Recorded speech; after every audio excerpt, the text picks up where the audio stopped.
Well, if you guys are anything like me, you like to start your week with a clean slate. In my case, it's not gonna really be a clean slate, it's just gonna be a less messy slate, but I'm sure some of you can relate. What I'm gonna do today is just kind of clean shop a little bit because I always like seeing that kind of stuff from other woodworkers and makers, and I just figured maybe my audience would like to see that too. This isn't really gonna be a shop tour, although I do have plans to do an official shop tour, and for that, I'm gonna get real spick and span. But for right now, I'm just gonna start putting things away, and I'm gonna bring you with me, all right?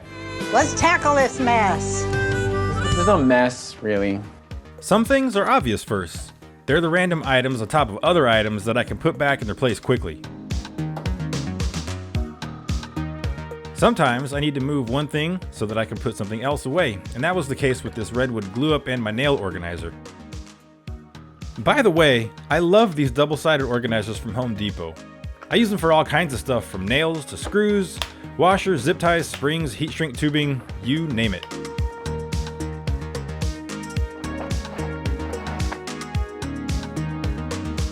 Of course, some stuff is straight up trash.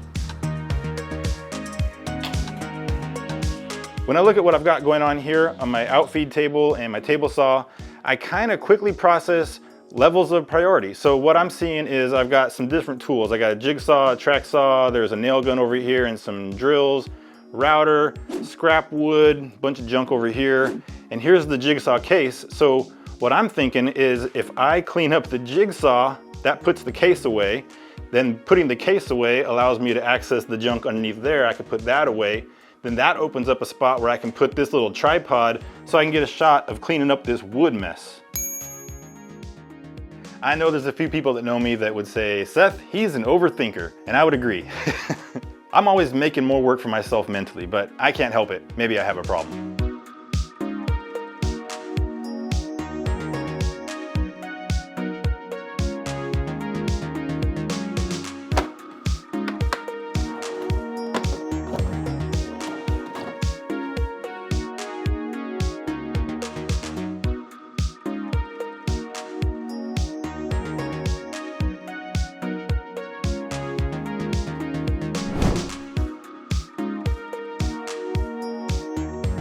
Even though I have plenty of room in our main trash can to throw away long scraps, I always like to cut them into smaller pieces. It just makes more sense to me.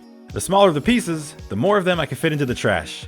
Of course, making the pieces smaller also means they fit easier to the waste can that I keep under the miter saw, and I can dump that later when it gets full. Sometimes I play a game where I see how much stuff I could fit into one hand. I didn't get very far on this one before I had to set it down so I could put away the tape measures. Wait, what the heck is that doing there? So what we have here is a case of my wife trying to be helpful and putting the tool away, but then she puts it right here. This is obviously where the tape measures go. Doesn't she see that the knives go right here? In her defense, I just found this one on the street last week and I kept it, so my fault.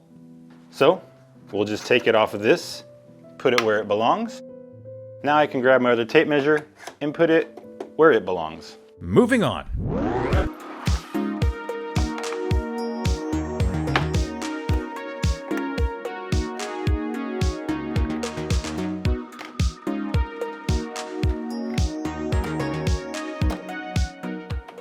Occasionally I'll have something in the shop that's not really a woodworking project or a tool or that kind of thing that I need to clean up. Sometimes it's hobby stuff, and in this case it's this bicycle wheel down here, which a couple weeks ago I went over a berm and smashed it and tacoed that wheel pretty good. And I've got the hub and the disc brake over here, which are gonna go on the new wheel that's coming. And I'm sure we all get those things that come into the shop that aren't necessarily our normal shop projects, but you still like working on them. Anyway, that's one of those things. It still needs to be dealt with.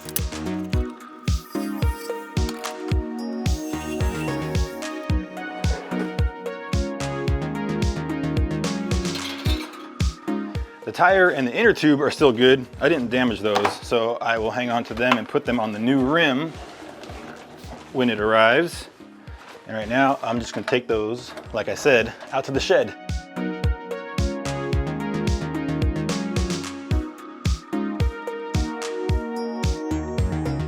So coming back, I can see out of all this junk, what's the next easiest thing to take care of, and that would be this box of screws and this box of screws.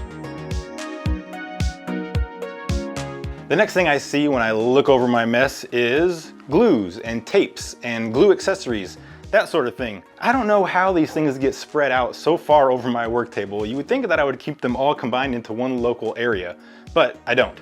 If you have a similar problem, do me a favor and hit that like button and then leave me a comment letting me know what your problem is. Once you put a few things away, it starts to feel like you're actually making progress and gaining momentum, and then areas start to get tidied up more quickly, especially when you clean to the beat of the music.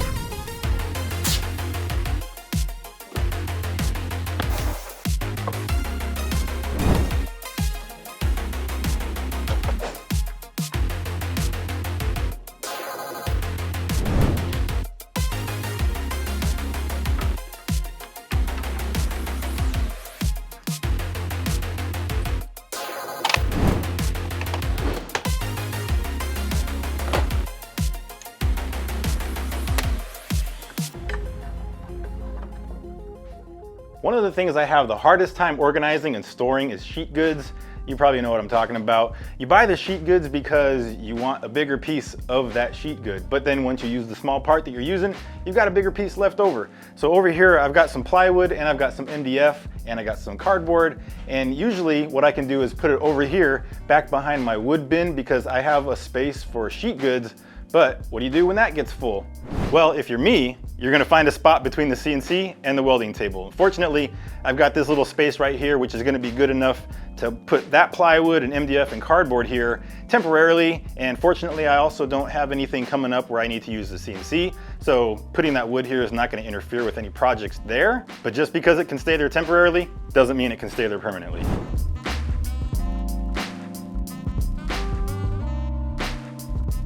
I've also got this big flattening jig that I made, and this is living here temporarily, but I'm using it to flatten this walnut cookie, and I'll have a video for that project coming soon.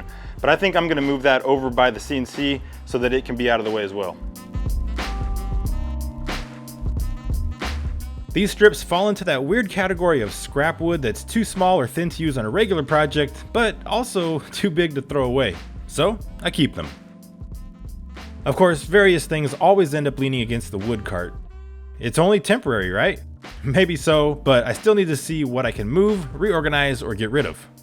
Even though I moved some sheet goods over by the CNC, I'm hoping I can squeeze just a little more stuff onto the backside of my wood storage cart.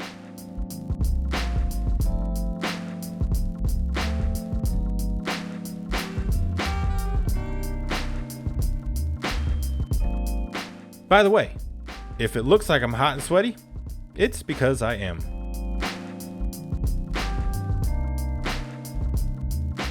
Of course, every time you're doing some cleaning up and you're organizing a thing or two here and there, there's always gonna be stuff that just gets tossed because there's just not a home for it. Can't keep everything, although we'd like to, right? So stuff like this kind of odd size piece of cardboard, I'll just toss that in the recycle. These pieces are a good size. I can use them for something, and it's like, I don't want to get rid of them. So I have to find a home for them somehow. They might go over by the CNC also. I've got those big, huge pieces of cardboard, so I guess I can let these go. And these MDF things, it's like they're a weird shape, but I've got big pieces of MDF over there. So this just might get tossed, some of it. Then there's pieces of walnut that are like this and this. Super weird shapes. Who knows what could ever become of these things, but there's gotta be something, right? You can't just throw them away. Maybe a piece of art, I don't know, but that's why I can't get rid of this stuff. But I'm gonna put it up here because the stuff that's in these cabinets, I'd never touch. But it's dumb because then it's like, well, then why are you keeping the stuff in the cabinets? I know, but for right now, I don't use the stuff that's in there really. So these can block it, and then I see them and I know they're there, and maybe someday they will become something. Here's a good piece too. I'll probably use this for something, but this one can live up here. Now you're probably thinking, Seth, don't you use the stuff in those cabinets? Yes, I do, but the projects that I got coming up in the next couple weeks are gonna use this walnut. Not that walnut probably, but definitely this walnut that's up here. I know that I'll get through this quickly. Easy access to those cabinets. I'm gonna put this away, okay?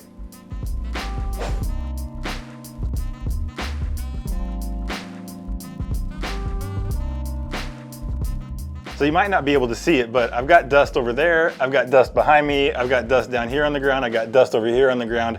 It's everywhere. You know, in a wood shop or any kind of a shop, you're gonna get a dusty floor. So I'm gonna fire up the jet and I'm gonna suck it up and then I'm gonna close out.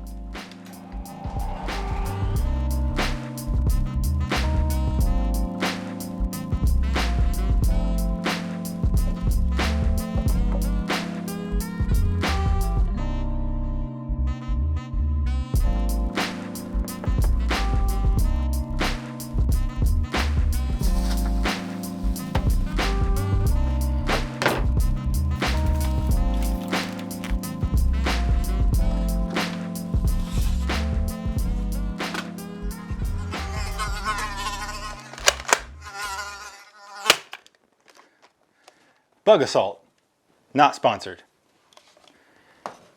but I did get it.